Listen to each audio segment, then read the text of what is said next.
For what? The last 30 years or so, globalization felt, well, it felt inevitable, right? But that whole era, it's over. Today, we're diving into what's being called the Great Decoupling, a massive seismic shift towards a world of walled-off economies and really intense strategic competition. You see, for decades, the big story was all about interconnection, about everything and everyone getting closer. But that story is being completely rewritten. The world is, you could say, reorganizing itself into competing teams, with nations picking sides on a brand new global chessboard. And this isn't just about politics. It's a total rewiring of our economic and our technological systems. And right at the heart of this great decoupling is technology. That idea of a single, super-efficient global supply chain, yeah, that's done. It's been replaced by what some are calling a technological iron curtain.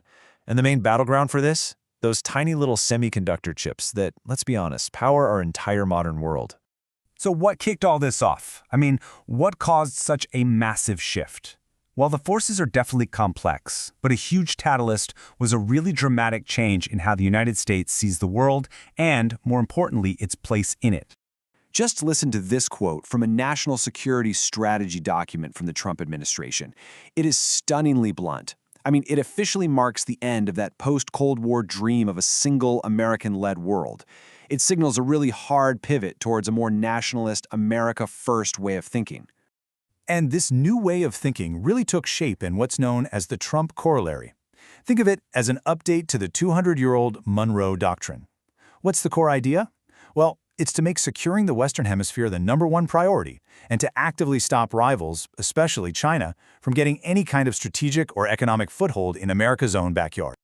Okay, so this new strategy really rests on 4 big pillars that are all connected. First, it starts at home. Secure the hemisphere and bring manufacturing back to reduce dependency on other countries. Then it projects power by going all in on winning the global tech race. And at the same time, it pushes traditional allies, say in Europe, to start paying more for their own defense. And that right there brings us to the most critical arena in this whole global competition, the new tech Cold War. This is where the real battle for 21st century supremacy is being fought. And make no mistake, the economic stakes here are just astronomical. The market for the AI chips at the center of this fight, it's projected to be worth $300 billion, and that's just by 2026. So yeah, this isn't just about security. This is a battle to control the very engine of the future global economy. Now, to really get this tech war, you've got to understand the semiconductor supply chain. You can basically break it down into 3 key stages, and each one has now become a geopolitical choke point. There's the initial design, the actual manufacturing, and then the final packaging. Choke point number 1 is the software itself. It's called Electronic Design Automation, or EDA, and it's basically the blueprint software you need to create advanced chips. So by restricting who gets access to these tools, you can pretty much stop a rival from even getting started on designing next-generation tech. Okay, choke point number 2, it's the hardware. Think of these extreme ultraviolet or EUV lithography machines as hyper-advanced, incredibly precise printing presses for chips. They're insanely complex, only a handful of companies can make them, and they are absolutely essential for manufacturing the most powerful semiconductors. So, controlling who gets to buy them, that's a massive geopolitical weapon. And the final choke point is the assembly process. You see, modern AI chips aren't just one single piece. They're these complex systems made of smaller components called chiplets, all packaged together. And, you guessed it, the advanced tech you need to connect them has become the latest strategic target for export controls. Now, facing all these restrictions, China is definitely not just sitting around. It is pouring an incredible amount of resources into building up its own domestic semiconductor industry, from the design software all the way to the manufacturing hardware. The goal here is to create a parallel, totally self-sufficient tech ecosystem, which, ironically, is speeding up the very decoupling these controls were supposed to manage. But you know, this new world isn't just a 2-player game between the US and China. Not at all. Other nations, what we often call middle powers, are adapting and finding clever new ways to exert their own influence in this more fragmented world.